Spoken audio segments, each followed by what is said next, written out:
Okay. Let's see if we can get this off without a hitch. Okay.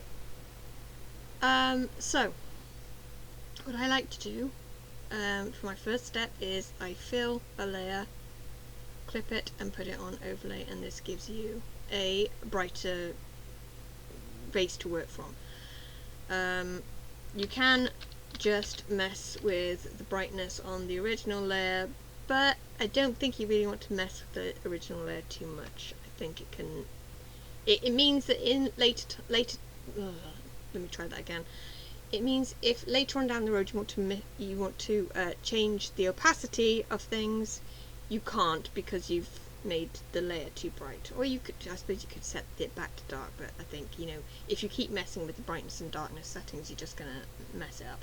So what I like to do is fill a white layer over the top of it, clip it to it and put it on overlay, and that gives you a sharper, cleaner base to work from. That's what I do. And then if you want to do the darkest layer first, is what I always do. Say if you want to use it as the base for the actual thing, do the same thing and put it on multiplier. And as you can see, it's a pretty good one-for-one match. If I swap, no, thank you. See, that's pretty exact actually. So you can do that. You can, if it's not quite the right colour, say if it's a bit washed out, because multiply can wash it out a little bit with its setting, you can do a new layer. Oh, that's not what I meant to do. New layer. Oh, I'm not doing very well today. Okay, and then you can just do like a brighter, lighter version of it, put it under, and then put it maybe like on overlay or something, and as you can see, you've got a pretty good base of colour to work from, and you can mess with the opacity and make it so that it looks how you want it to look. So you want something like that. So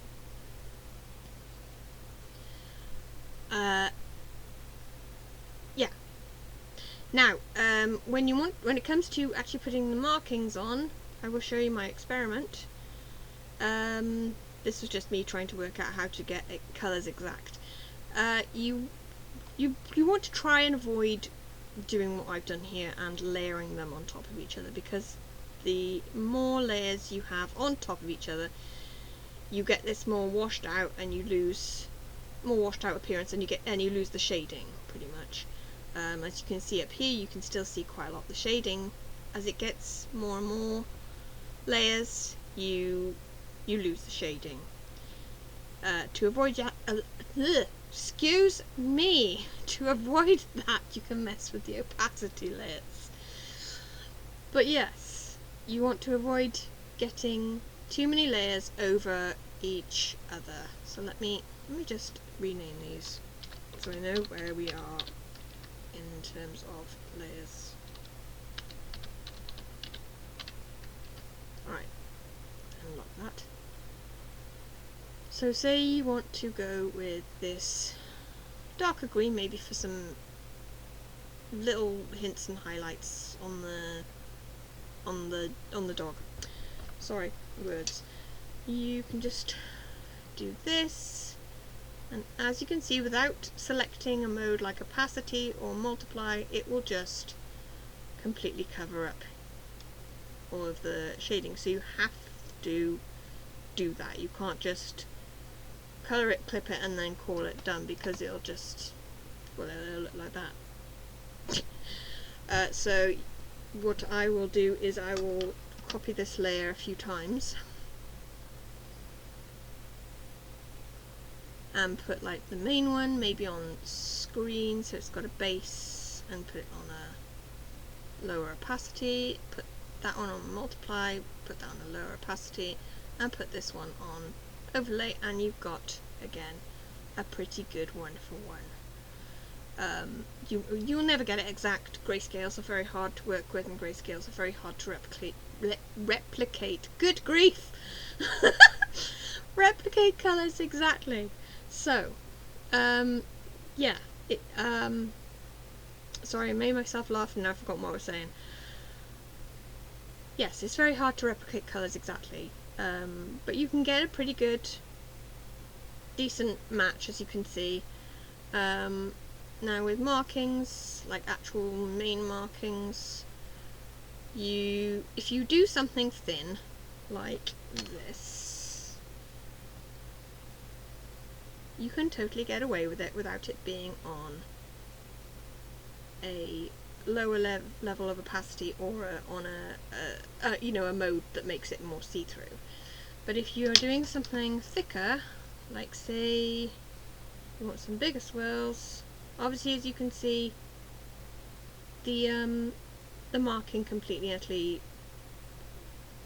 gets rid of the shading, although it's slightly opaque there. Oh my gosh. It's been a hard day, okay? So if you want to put that on, do the same thing with this, you should hopefully get the same effects as you have done with these other layers. Especially if you want to do something really thick, like, I don't know. As you can see, it's a bit opaque. I've set the brush to opaque. It's not supposed to be opaque. It's supposed to be, not opaque, see-through. I don't know what I'm saying, okay? I get opaque mixed up with the other thing.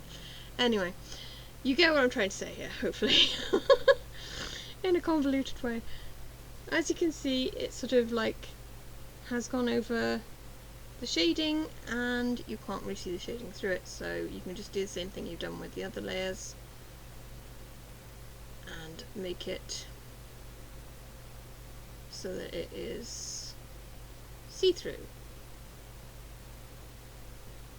You might want to reduce or you might want to not use multiply layers as much, because that darkens things and washes things out. Screen will wash things out anyway, but it will also brighten it. So if you're going for anything that's really light coloured, like these three colours here, you probably want to not put it on multiply, and you probably want to just have it on maybe screen and overlay, or you could maybe even get away with just, no, maybe you couldn't, but you could maybe get away with just doing screen and just having it, no, maybe you couldn't, touchy. So yeah, you kind of have to use them both, because, sorry, I'm still experimenting, because one's sort of like almost like a base to work from, and the other one's like a brightness overlay. So yeah, hopefully this makes sense. Hopefully I haven't completely and utterly confused you even more with my absolute flusteredness, because I've recorded this a billion times. Hopefully you managed to learn something from it. If you have any questions, please ask. I'm more than happy to help you. I'm more than happy to help anybody learn how to colour for villa bases, because the more people that do it, maybe more people will come back to the site, maybe we'll get more interest. I'm uploading this on YouTube, so maybe we can get some interest there as well. Who knows? Probably not, because I don't have very many subscribers. But I made this for you guys anyway, so you can learn how to do it, or, you know, at least learn from me. Don't take everything I say to heart, because... Anyway, yeah, love you and leave you. Bye!